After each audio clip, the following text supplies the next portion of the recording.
Hey guys, welcome to part 2 of the Harman Baweja series where we talk about a short-lived but disastrous career. और अगर आपको अभी भी नहीं पता कि हरमन बवेजा कौन है, तो सबसे पहले तो जाके इस वीडियो का पार्ट 1 देखो और उसके बाद अगर और हरमन बवेजा देखने का मन करे तो अपना इलाज कराओ. But today we take a look at Harman's second and third films to find out what really went wrong. So Harman की फर्स्ट मूवी लव स्टोरी 2050 के साथ साइफाई रोमांस का पूरा आइडिया ही फ्लॉप हो गया. तो अपने नेक्स्ट अटेम्प्ट के लिए इन्होंने मूवी में से साइंस ही हटा दी और पूरी मूवी एस्ट्रोलॉजी पे बना दी. बहुत अच्छे ग्रह है सना के. हाय. और इस बार मूवी को डायरेक्ट करने के लिए आशुतोष गोवारिकर को लाया गया. आशुतोष की गांड चाटने के बाद ही ये पिक्चर मिली है मुझे आज. The legendary director known for super hit, super award winning and super long movies. I'm very deeply hurt and upset. So is What's Your Rashi anywhere near that good? नहीं.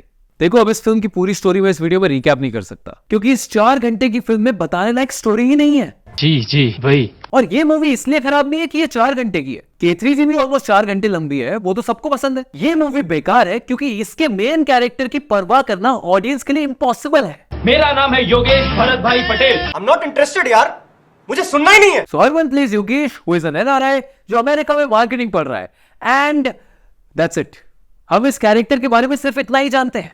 लव स्टोरी 2050 लॉजिकली कितनी ही वाहियात movie हो, at least you understand that Karan is just trying to save a meaningful connection that is lost. सच्चा प्यार I हॉट गॉट बिच होती ना, I would be married by now. लेकिन योगेश के केस में इस बंदे को कोई परवाह ही नहीं है कि मूवी में क्या चल रहा है. भाई ये तो गानों पे लिप सिंक करने का एफर्ट भी नहीं कर रहा. ये तो बता दो ना. तो प्रॉब्लम शुरू होती है जब योगेश के नाना जी जिनके घर में आते ही मूवी की साउंड क्वालिटी ऐसे गिरती है जैसे किसी पुराने देसी रिकैप वीडियो की. जब छोटा था ना तो रोटी के साथ ढेर सारा खाया करता था. और दूसरे बच्चों के पास वो चाइनीज बेब्लेड, उसमें साले असली मेटल के ब्लेड लगे होते थे यार. Good times.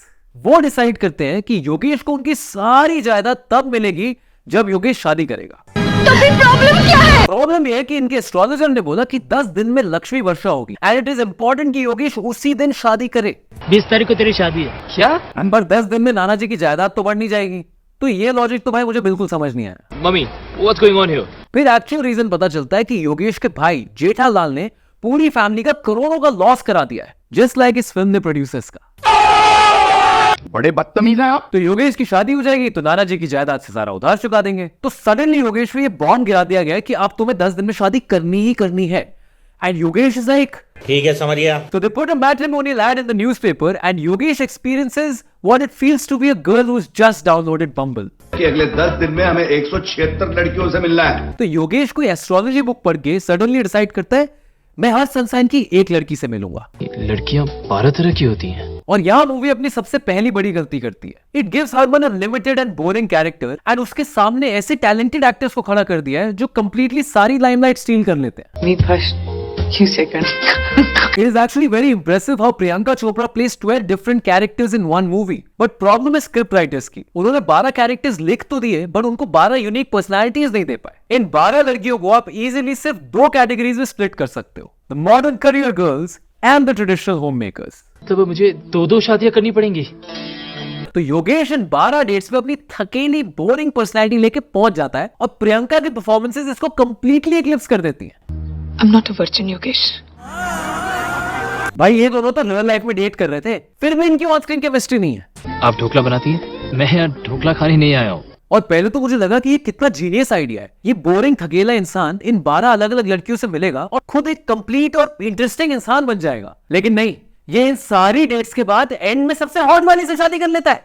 आखिर एक पत्नी से और क्या चाहते हैं आप? भाई जब सबसे हॉट वाली से शादी करनी थी तो 4 घंटे से हमें को डेट्स पे घुमा रहा है. और इस आदमी के फक्स इतने खत्म है कि ये डिसीजन भी खुद नहीं लेता, अपने मामा जी को बोलता है कि आप डिसाइड कर लो. तो इस पूरी मूवी का पॉइंट क्या था? क्योंकि तुझे तो मंडप पे पता चला कि दुल्हन कौन है. संजना. एंड थोड़ा और वेट कर लेता ना तो सीधा सुहान रात पे पता चलता. ये क्या कर रही हैं आप? और हरमन की लास्ट मूवी की तरह इस मूवी में भी एक जबरदस्ती का विलेन ठूसा हुआ है जिसको अगर इस मूवी से निकाल दो तो पूरी मूवी पे 0 इम्पैक्ट होगा. 0. This whole dating storyline could have actually worked with a more experienced actor. But एक न्यूकमर की सेकंड फिल्म के लिए बहुत ही बुरा आइडिया था जो कि बॉक्स ऑफिस में रिफ्लेक्ट हुई है. So now Harman has one last chance audience पे इंप्रेशन बनाने का with his third film where he has to be the main focus. क्योंकि पिछली 2 फिल्म में तो ये प्रियंका चोपड़ा के साथ सपोर्टिंग एक्टर के रोल में आया है. तो इस पॉइंट पे ना ही चॉकलेट बॉय रोमांटिक ऋतिक का कॉपी चला और ना ही कोक्ड अप फनी ऋतिक का कॉपी। तो बचा क्या? इन्होंने ये एक सीन देख के पूरी मूवी क्रिकेट में बना दी। Victory combined two things that Indians love more than anything: Bollywood and cricket. और इन लोगों ने दोनों को फक कर दिया। इन्होंने फुल एंटोराज मोड में आके पूरी मूवी को असली क्रिकेटर से भर दिया। And they ended up spending 20 crores on it. तो इसके बाद मूवी ने बॉक्स ऑफिस पे कितना कमाया? 1 करोड़ के लिए तो मैं कैबरे डांस कर दूं। महबूबा महबूबा महबूबा। तो 2 बेकार मूवीज बनाने के बाद तीसरी कितनी खराब बना लेंगे? बहुत। In victory Harman plays Vijay. Get it? And they really want you to know that Vijay Rajasthan से, as is very clear by his Bali, his dad's outfit, and the fact that he casually hang out करने Thar desert के बीच में जाके बैठता है। अरे how to tell you news ऐसी cricket की भैया ऐसी तैसी। राजस्थान से होके भी अंदर से एक्चुअली दिल्ली वाला लगता है और ये अपने कोच को गाली देके सवाओ इंडियन क्रिकेट टीम में आ जाता है। जी भाई। एंड वंस अगेन हरमन, जो क्लियरली अभी एक्टिंग सीख ही रहा है, उसके सामने बाप के रोल में तुम वेटरन एक्टर अनुपम खेर को ले आते हो। ये बुड्ढा मेरे बीच में बहुत बोलता है। और इस पॉइंट के बाद the movie is basically 5 minutes की स्टोरी एंड देन 10 मिनट्स के क्रिकेटिंग हाइलाइट्स। जाकर बॉल की चीथड़े उड़ाते हैं।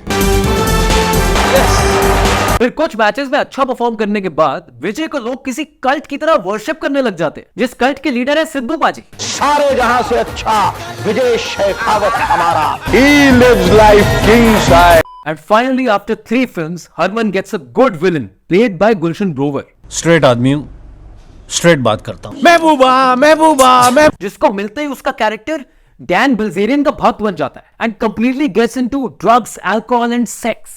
बहुत सारा सेक्स। नहीं सीरियसली, इस 2 घंटे की मूवी में 10 मिनट सिर्फ सेक्स है। अरे समझ गए भाई कि बंदा क्रिकेटर बनने के बाद मजे कर रहा है। Can we just move on with the story? इतनी देर से इतना क्रिकेट और इतना सेक्स चल रहा है कि भाई हरमन बेचारे को बीच में एक्टिंग करने का मौका ही नहीं मिल रहा है। सो रही थी क्या? तो अपनी सारी एनर्जी बेड में लगा के विजय अपनी स्पाइन तोड़ लेता है और ये सब जानने के बाद सब लोग उसको और इंजर करने में लग जाते हैं। कुछ यही बात तो वो भाई उसकी अभी अभी कमर टूटी है। एनीवेज फिर मूवी बहुत ही कचरा हो जाती है। वो ब्रेटली से अपनी पीठ का ऑपरेशन करा के ठीक हो जाता है। Thank you so much Brett. फिर विराट कोहली की तरह कुछ मेहनत करके अपने आप को रिडीम करके टीम में आ जाता है and then we get more shots of him batting. और अल्टीमेटली उसकी फैमिली भी उसको वापस एक्सेप्ट कर लेती है। लेकिन विजय की आंखों में सिर्फ बदला है and he decides to murder his dad. हाँ दोस्तों, ये मूवी ऐसे ही खत्म होती है। विजय के पापा उसकी बाहों में दम तोड़ देते हैं। Hrithik Roshan as a cricketer for 5 minutes in K3G was more iconic than Harman Baweja as a cricketer for 2 hours. So ये थी हरमन बवेजा की 3 opportunities जो completely waste हो गई और financial फटका पड़ा अलग। मेरे पास पैसे नहीं। But the worst part is that Harman Bollywood में हीरो बनने की बजाय एक पंचलाइन बन गए and he just disappeared from the Bollywood scene. Jesus man. इस घर में कृष्ण बोलते हैं। I mean Krishna man. And what happened next? He disappeared from the acting scene and married a yoga instructor and they both actually seem very happy together. Recently he's made a comeback again in Hansal Mehta's Scoop on Netflix. एकदम hero लग रहा है। So I guess it's a happy ending. जी भाई। Thank you for watching. I'll see you next time. और like, comment, share, subscribe जरूर कर देना।